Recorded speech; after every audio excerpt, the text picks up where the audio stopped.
안녕하십니까. 더불어민주당 서울특별시당위원장 장경태 의원입니다.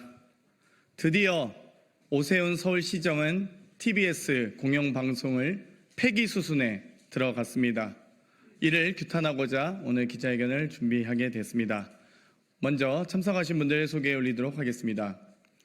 전 더불어민주당 TBS 정상화 특위 위원장이셨던 박주민 의원님 참석하셨습니다. 행안위 최현일 의원님 참석하셨습니다. 과방위 이정원 의원님 참석하셨습니다. 과방위 한민수 의원님 참석하셨습니다.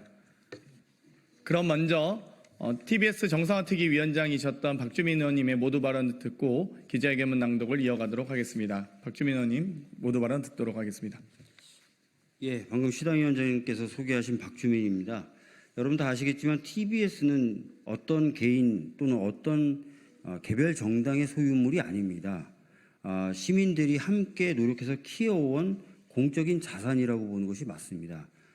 그런데 이 공적인 자산의 운명을 개별 정당이 자신들에게 불리한 방송을 했다는 이유로 좌지우지 해왔고 결국은 문을 닫을 지경까지 만들어 놨습니다.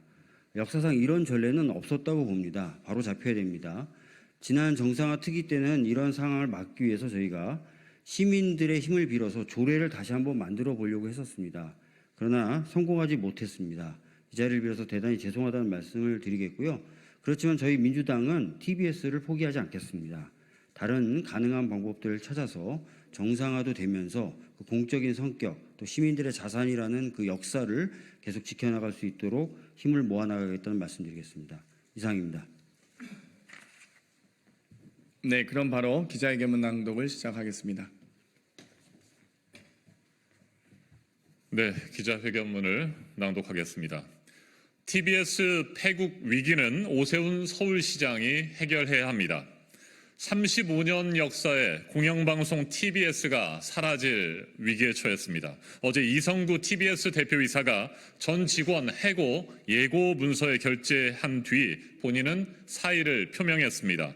240여 명 전 직원이 이번 달 월급을 받지 못하고 다음 달에는 전원 해고당할 위기에 처했습니다. TBS 위기의 주범은 오세훈 서울시장입니다. 듣기 싫은 프로그램이 있다는 정치적 이유로 2021년 취임 직후부터 예산을 무기로 TBS를 망가뜨렸습니다. 그리고 2022년 지방선거에서는 TBS를 교육방송으로 전환하겠다고 공약하며 TBS의 존립을 흔들었습니다. 오세훈 시장 재취임 이후 서울시의회는 TBS 조례를 폐지했고 결국 올해 6월부터 서울시는 TBS에 대한 재정 지원을 완전히 끊었습니다. 오세훈 시장은 지난 3년간 TBS를 고사시켰습니다. 말로는 TBS 폐지는 생각해 본 적 없다. 선의의 피해자가 있으면 안 된다고 했지만 TBS 전 직원이 해고당할 위기에 올 때까지 강 건너 불구경만 했습니다. TBS가 독자 생존을 위해 민간 기부자를 찾고 방통위에 정관 변경을 요청하는 동안 오세훈 시장이 무슨 노력을 했는지 알 수 없습니다. 어제 방통위가 정관 변경을 반려하면서 TBS의 독자 생존 길마저 막혀버렸습니다. 1980년 전두환 정권 시절 언론 통폐합 이후 44년 만에 권력에 의해 공영방송이 사라질 위기입니다. 오세훈 시장의 정치적 욕심 때문에 240여 명 직원들이 일자리를 잃게 되었습니다. 그리고 서울 시민들은 지난 35년간 함께해온 시민의 방송 TBS를 잃게 됐습니다. 오세훈 시장은 TBS 폐국 방지 대책을 내놓으십시오. TBS 위기의 가장 큰 책임은 오세훈 시장에 있습니다.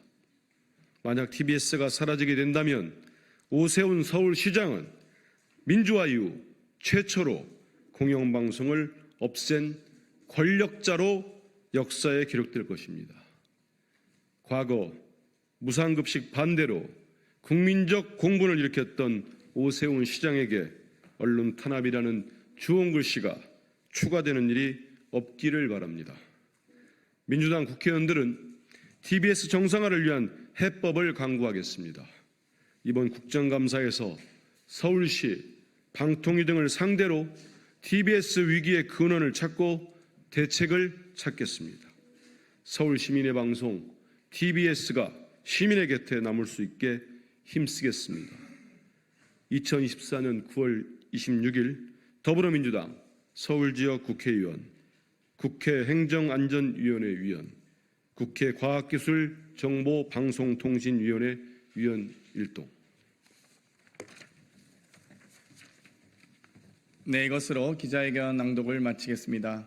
협조해 주신 언론인 여러분 감사합니다.